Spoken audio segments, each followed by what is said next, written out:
Bonjour tout le monde, j'espère que vous allez bien. Donc aujourd'hui je vais vous faire mon petit bilan lecture. Donc j'ai lu mes 4 lectures. Et dans ces 4 lectures, donc il y a ma trilogie, donc d'Arnaldur Indridason. Voilà, donc sa trilogie des ombres. Donc le premier tome c'est Dans l'ombre, le deuxième tome c'est La femme de l'ombre et le dernier tome on a Passage des ombres. Voilà.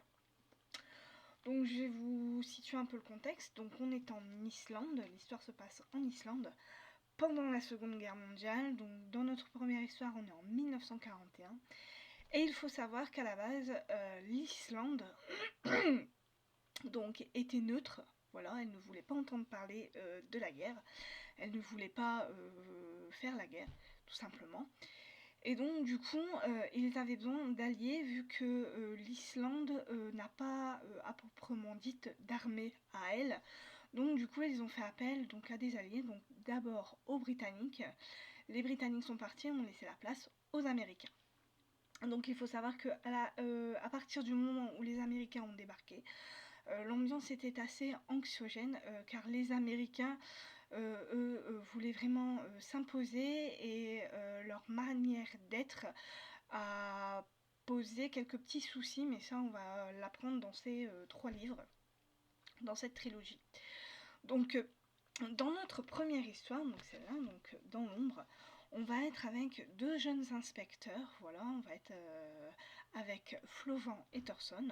Donc ces 2 jeunes flics, donc Flovent qui lui est un flic de la criminelle et Thorson qui lui est un policier militaire, vont enquêter sur le meurtre d'un homme qui a été tué dans son appartement et d'une balle dans la tête. Et en fait il a comment dire, le sigle nazi mis sur le front avec son propre sang.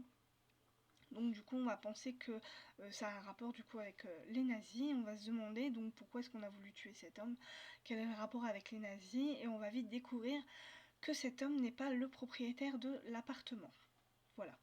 Donc ce qu'il faut savoir aussi, c'est que nos 2 jeunes flics commencent dans le métier, qu'ils ont du mal comment dire, à enquêter, ils tâtonnent un petit peu. Et donc du coup, ils enquêtent séparément. Donc Flovent, lui, enquête donc sur le véritable propriétaire de l'appartement. Il veut vraiment savoir qui est ce propriétaire. Donc voilà, donc il va enquêter, il va essayer de découvrir donc qui est le propriétaire, il va enquêter sur le passé du propriétaire, il va essayer coûte que coûte de le retrouver. Et Thorson, lui, va enquêter donc sur la victime donc qui est dans cet appartement. Donc il va essayer de découvrir qui est la victime, exactement son passé et quel lien il y a donc entre notre victime et le propriétaire de l'appartement. Et là on va découvrir quelque chose de sombre et on va découvrir qu'il y a un rapport donc avec les nazis, mais c'est un rapport vraiment très léger, vraiment très très léger. Donc voilà, et donc on va découvrir donc l'ambiance de l'Islande à cette époque-là. On va découvrir donc comment étaient les soldats américains, donc comment est-ce que cette ambiance anxiogène, comment les Islandais pouvaient vivre dans une ambiance vraiment anxiogène, comment les jeunes filles islandaises vivaient cette situation, parce qu'il est aussi question de ces jeunes islandaises qui d'un seul coup voient débarquer donc les soldats américains, qui sont relativement beaux quoi. Et donc voilà, donc comment est-ce que les parents peuvent empêcher leurs jeunes filles islandaises à aller avec des soldats américains. Voilà, donc ça donne des situations relativement graves donc, qui se passent sur cette île. Et donc voilà, donc on va être avec cette enquête, avec la situation en Islande, et donc voilà. Et moi, ce que j'ai, malheureusement, le petit que j'ai eu, c'est que du coup, nos 2 jeunes flics ne font pas équipe ensemble. Chacun fait donc sa petite affaire, chacun de son côté. Il n'y a qu'une fois qu'ils regroupent comment dire, leurs recherches. Et moi j'ai trouvé ça assez dommage. Bon, on sent qu'il y a une petite amitié qui va naître hein, entre nos deux flics, mais cette amitié commence tout doucement. On sent qu'ils ont du mal à comment dire à communiquer vu qu'ils font équipe chacun, enfin ils font une enquête chacun de leur côté. Du coup c'est assez dommage. Moi j'ai trouvé ça un peu dommage. Voilà. Donc, mais sinon, j'ai relativement bien aimé cette histoire. Voilà.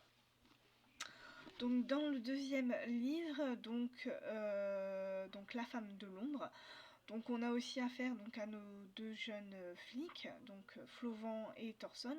L'histoire se passe 2 ans après notre première enquête. Donc là, on va retrouver un noyé donc dans l'eau, donc qui va être repêché par des pêcheurs. Et c'est Flauvent qui va être mis sur cette enquête. On va se demander donc comment est-ce que cet homme a pu bien se noyer, est-ce qu'il s'est suicidé ou pas, qu'est-ce qui s'est passé. Et c'est lors de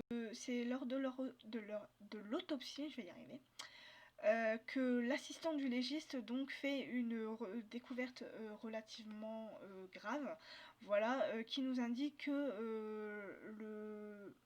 le noyé ne s'est pas forcément suicidé comme on pourrait le penser.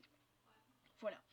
Et on va être aussi avec Thorson qui lui va être appelé donc à l'hôpital pour prendre la déposition d'un jeune soldat qui a été battu à mort, et il va essayer de comprendre pourquoi est-ce que ce soldat a été battu à mort. Mais malheureusement, ce soldat ne va lui donner qu'un petit indice qui va le faire, enquêter donc par rapport aux militaires américains. Voilà, donc on va être comme ça. Et notre noyé a un rapport donc avec les nazis, mais ça va être voilà, une toute autre affaire. Les deux affaires ne sont pas liées, c'est deux affaires tout à fait différentes. Voilà. Et on va aussi, il va aussi avoir un rapport entre notre noyé et une jeune femme qui va nous raconter un peu son histoire, mais ça vous le verrez dans ce livre. Voilà, je ne vais pas tout vous dire, hein, je préfère mieux garder un peu de suspense. Voilà, donc cette histoire je l'ai beaucoup aimée. J'ai beaucoup aimé la relation de Flauvent et de Thorson parce que dans ce livre on sent que l'amitié entre eux commence vraiment bien à naître. Voilà, ils commencent à se connaître un petit peu. On sent que Thorson a un secret qu'il ne veut pas dévoiler à son coéquipier. Il essaye un peu de le connaître avant de lui révéler. Est-ce qu'il va lui révéler ça sera à vous de le découvrir. Donc dans ce livre d'Arnaldur Indridason, donc le second tome, La femme de l'ombre. Voilà. Et dans ce dernier tome, donc on va le passage des ombres. Donc on va retrouver nos deux enquêteurs, mais là on va être plutôt dans un passé présent. Donc on va être un an plus tard, en 1944. Voilà. Donc un an plus tard, on va donc dans le passé découvrir le cadavre d'une jeune femme qui est morte derrière un théâtre dans le passage des ombres. Voilà. Et donc Flauvent et Thorson vont essayer d'enquêter donc sur le meurtre de cette femme, et on va vite découvrir que l'enquête va piétiner, et malheureusement ils ne vont pas découvrir donc qui est le coupable du meurtre de cette femme. Et c'est dans le présent, quand on va arriver dans le présent, qu'on va découvrir donc le coupable. Va y avoir une enquête qui va être réouverte donc par rapport à l'enquête de la mort de la femme du théâtre. Voilà, mais ça va se faire dans le présent. On va être avec un inspecteur retraité qui va vouloir enquêter donc sur un mort assez bizarre. On va retrouver le cadavre d'un homme âgé dans son appartement. Apparemment l'homme aurait été étouffé, et donc le retraité de la police va vouloir savoir pourquoi est-ce qu'on a tué donc cet homme, et il va vouloir enquêter vu qu'il se fait il s'ennuie un petit peu dans sa vie de retraité, donc du coup il va vouloir absolument enquêter et aider donc son ancienne coéquipière. Et donc on va découvrir donc qui est ce vieux monsieur, hein, qui a été découvert dans son lit mort, étouffé. Et donc du coup il va vite se rendre compte que ça a un rapport avec une vieille enquête, donc l'enquête de cette femme qui est morte en 1944, qui était une jeune couturière. Donc il va essayer d'enquêter dans cette enquête, dans ce passé, et on va vite découvrir qu'entre ce vieil homme qui est mort dans son lit et la femme qui est morte dans ce théâtre, derrière le théâtre en 1944 est liée. Voilà, ces deux affaires sont liées. Et quand on découvre qui est l'homme qui est mort dans son lit, moi j'ai été vraiment très stupéfait d'apprendre son identité. D'ailleurs, c'est marqué un peu dans la quatrième de couverture, hein, on dit un peu qui c'est. Donc voilà, donc j'ai été vraiment très très étonnée et j'ai vraiment beaucoup aimé ce passé présent. Voilà, donc on va retrouver nos deux enquêteurs, hein, Flauvent et Thorson, et on va découvrir donc dans le présent donc nos deux nouveaux enquêteurs qui vont élucider donc l'affaire de cette femme et l'affaire donc de cette vieille personne qui est morte dans son lit étouffée. Voilà. Donc tout ça pour vous dire que j'ai vraiment beaucoup aimé donc cette trilogie d'Arnaldur Indridason et je vous le conseille très fortement si vous avez aimé pardon, la saga d'Arnaldur Indridason avec son inspecteur Erlendur. Si vous aimez la période de la Seconde Guerre mondiale, si vous voulez connaître l'histoire de l'Islande pendant la Seconde Guerre mondiale, allez-y, lancez-vous, je pense que vous aimerez vraiment cette histoire. Voilà. Donc une fois que j'ai lu donc cette trilogie, je me suis lancée donc dans le livre de Patrick Sénécal, Le Vide, chez Fleuve Noir. Donc moi, il faut savoir que ce livre, j'ai la nouvelle édition, donc l'édition de 2015, qui est, donc je vais vous le faire voir, l'auteur, donc Patrick Sénécal, a décidé de refaire une réédition, mais en ayant, comment dire, les chapitres dans le mauvais ordre. Donc moi j'ai commencé par le chapitre 21, 8, 22, 1, etc., etc. Voilà, je ne l'ai pas lu dans l'ordre chronologique des chapitres.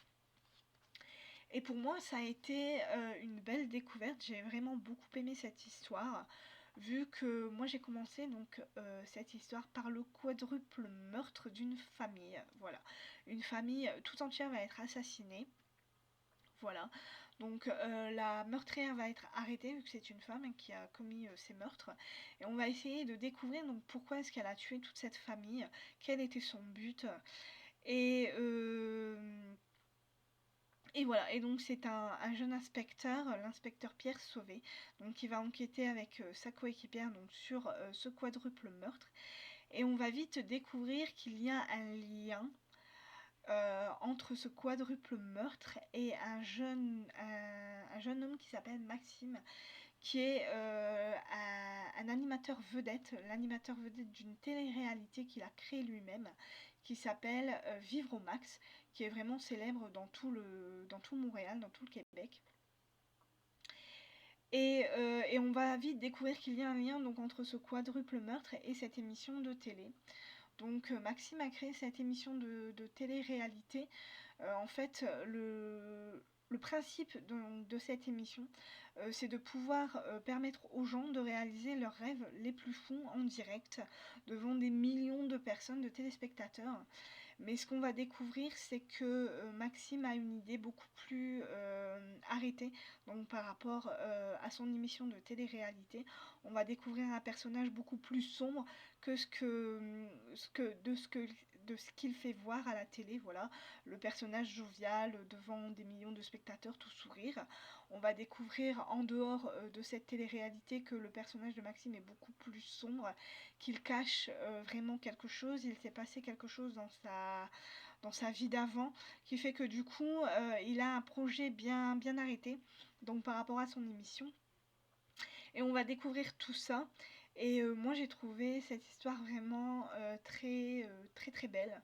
Voilà, j'ai trouvé la fin, comment dire, assez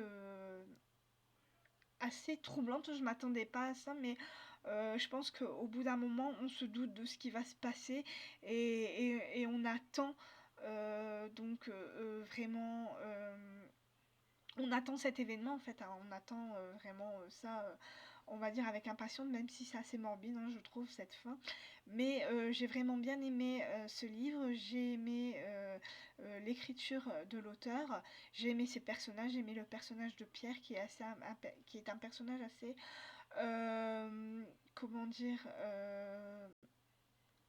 pas assez, comment dire, un peu dépressif parce qu'on sent qu'il a eu dans sa vie personnelle un drame qui l'a touché et qu'il n'arrive pas du tout à se remettre, dont il n'arrive pas du tout à se remettre. Et voilà, et donc on va être avec tous ces personnages et au fur et à mesure de l'histoire, on va être un peu dans un passé présent et on va vite comprendre vers où on va. Et j'ai vraiment vraiment beaucoup aimé. Donc si vous avez lu donc Le Vide de Patrick Senécal mais que vous n'avez pas aimé parce que vous avez lu donc les chapitres par ordre chronologique, peut-être que vous aimerez cette nouvelle édition qui, voilà, avec ces chapitres qui est dans l'ordre inversé. Hein, je trouve que c'est beaucoup plus intéressant, je pense, que dans l'ordre chronologique. Voilà. Donc Patrick Senécal, Le Vide chez Fleuve Noir. Voilà. Donc en troisième lecture, donc je me suis lancée dans la lecture d'Yrsa Sigurðardóttir, ADN, chez les éditions Actes Sud, dans leur édition Actes Noir ou au contraire, je ne sais jamais. Donc voilà, donc là on va retourner en Islande. Donc au départ on va être en 1987 avec trois enfants qui attendent sur un banc. Ils attendent le verdict.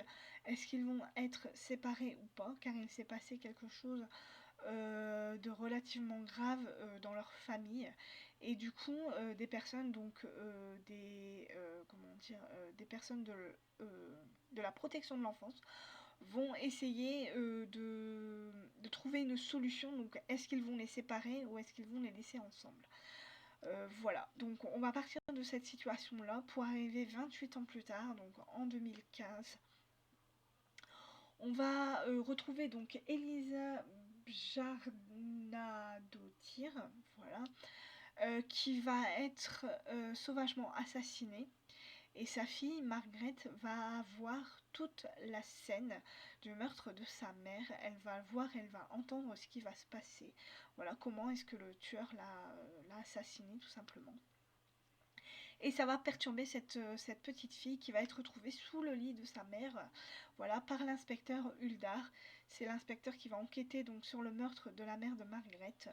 Et malheureusement, son seul indice va être un message, comment dire, numérique. Voilà, il y a des numéros et ils ne vont pas vraiment savoir ce que ces numéros vont signifier. Voilà. Et en parallèle, donc on va retrouver un jeune homme assez asocial, Karl, qui lui a une vie assez spéciale. On va dire qu'il fait des études de chimie, mais il n'aime pas du tout ses études. Il n'aime pas aller à l'université. Lui, il a un projet assez... Enfin, c'est pas vraiment un geek, mais il a une activité assez spéciale. Alors, comment je vais vous expliquer ça? Il utilise une radioémetteur pour recevoir des messages donc, d'autres pays, donc de tous les pays étrangers. Et c'est par rapport à cette radioémetteur qu'il va recevoir un message assez étrange, des chiffres qu'il va réussir à déchiffrer et il va réussir à savoir à qui appartiennent ces chiffres. Et ces chiffres appartiennent bien sûr à la victime Elisa Bjarnadottir. Donc il va essayer d'enquêter de son côté, de savoir qu'est-ce qui a bien pu se passer, pourquoi est-ce qu'on lui a envoyé donc ce message assez étrange. Et donc voilà, et donc on va être dans cette enquête donc entre donc le meurtre de la mère de Margaret et ce jeune homme asocial, donc Karl. Et on va vite découvrir qu'il y a un lien entre les deux. Et donc on va savoir qui est le meurtrier de cette jeune femme. Alors ce qu'il faut savoir, c'est que moi j'ai eu du mal donc par rapport à cette enquête, parce que l'enquête est assez comment dire, est assez longue.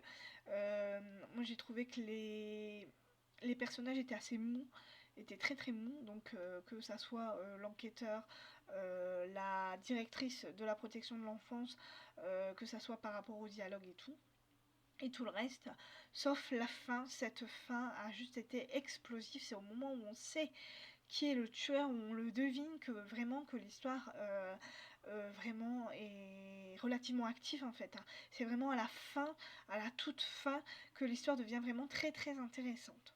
Donc voilà. Donc si vous aimez l'ambiance relativement lente des histoires, vous pourrez lire ce livre. Moi, voilà, ce qui m'avait attiré dans ce livre, comme je vous l'ai dit la dernière fois, c'était la couverture. Même l'histoire semblait vraiment très intéressante. Donc la façon dont la mère de Margaret a été assassinée était relativement intéressante. Je pensais qu'il y allait avoir de l'action. Malheureusement, j'ai été relativement étonnée que l'histoire soit assez molle. Et je n'ai pas compris du coup la hype qu'il y a eu par rapport à ce livre, par rapport à cette histoire.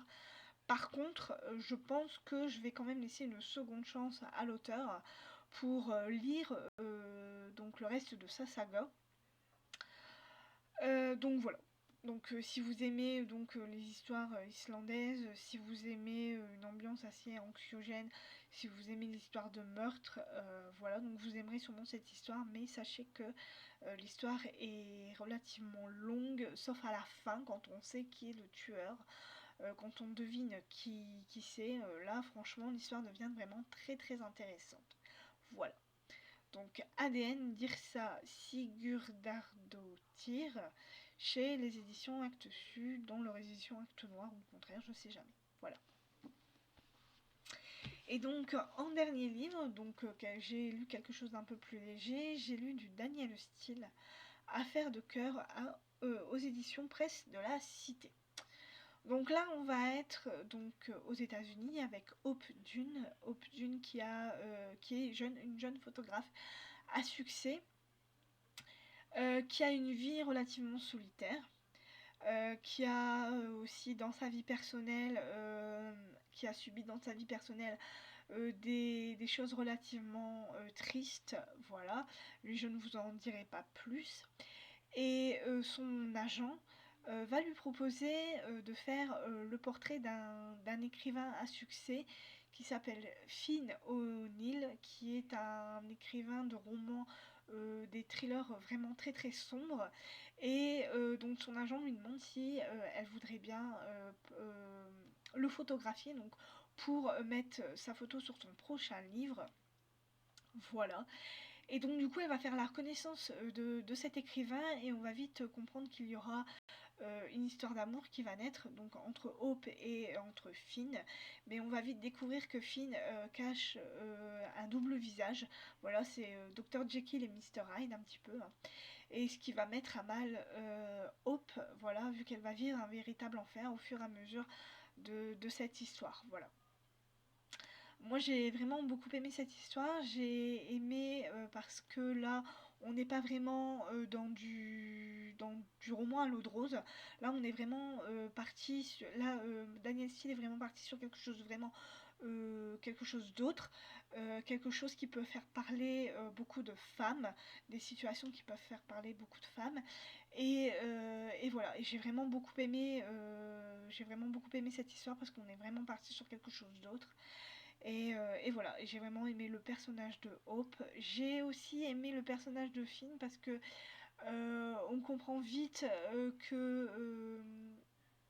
comment dire, que Finn cache vraiment quelque chose de beaucoup plus sombre, et j'ai aimé ce côté un peu sombre en fait, hein, tout simplement. J'ai aimé ce que Daniel Steele m'a proposé, voilà, parce qu'on était vraiment dans quelque chose d'autre. Voilà, tout simplement. Donc, Daniel Steele, Affaire de cœur aux presses de la Cité. Donc, si vous aimez cet auteur, allez-y, lancez-vous. Moi, j'ai vraiment beaucoup aimé cette histoire. Voilà. Donc, voilà donc pour mon petit bilan lecture qui est terminé. Voilà, donc maintenant, je vais vous présenter donc mes prochaines lectures. Donc là, j'ai commencé à lire La fièvre de Sébastien Spitzer. Donc, comme vous le voyez, je viens à peine de commencer. Voilà, donc c'est une histoire, voilà, on va être en 1878 à Memphis et il va y avoir la fièvre jaune qui va débarquer donc au pays de Memphis, et voilà, il va y avoir des situations, on va essayer de comprendre comment est-ce que cette fièvre a pu arriver donc à Memphis, le nombre de morts qu'il y a eu. Sébastien Spitzer nous parle d'un fait réel que moi personnellement je ne connaissais pas, que je viens d'apprendre, et j'aime vraiment beaucoup comment il amène cette histoire, comment est-ce qu'il nous fait comment dire, voyager à cette époque-là. Voilà, et on va vite comprendre que cette fièvre va faire beaucoup de ravages. Voilà. J'ai aussi l'intention de lire donc Cavale de Virginie Jouanet, voilà, chez les éditions XO Éditions. J'ai l'intention de lire donc l'avant-dernier Daniel Steele que j'ai, Liens familiaux aux presses de la Cité. Voilà. Et j'ai l'intention de lire, attention, là c'est un gros bébé que j'ai l'intention de lire, donc le Maurice Druon, Les Rois Maudits, l'intégrale, aux éditions Plomb. Donc là je pense que ça va être une lecture très dense, vu que c'est un roman historique et que c'est écrit très très petit, que c'est un intégral de 7 tomes, donc à mon avis il me prendra beaucoup de temps. Donc si je vois que j'ai vraiment du mal à le lire et que je vois que le temps passe et que je n'ai pas fait de vidéo depuis un petit moment, plus de 3 semaines, je pense que je ferai un bilan lecture de mes 3 premières lectures, donc de La Fièvre, Cavale et Les Liens familiaux de Daniel Steele. Je pense que je ferai ce bilan lecture de ces 3 livres et je vous dirai où j'en suis à peu près dans le Maurice Druon si ça m'intéresse. Voilà. Donc voilà. Voilà donc tout ce que j'ai l'intention de lire, voilà tout ce que j'ai, voilà. Donc j'espère que ce bilan lecture vous aura plu, que mes prochaines lectures vous intéressent. Je vous souhaite donc une très bonne semaine, voilà, donc une très bonne fin du week-end, une très bonne semaine. Et je vous dis donc à plus tard, donc ça sera pour un nouveau bilan lecture. Je vous dis bye bye, à la prochaine.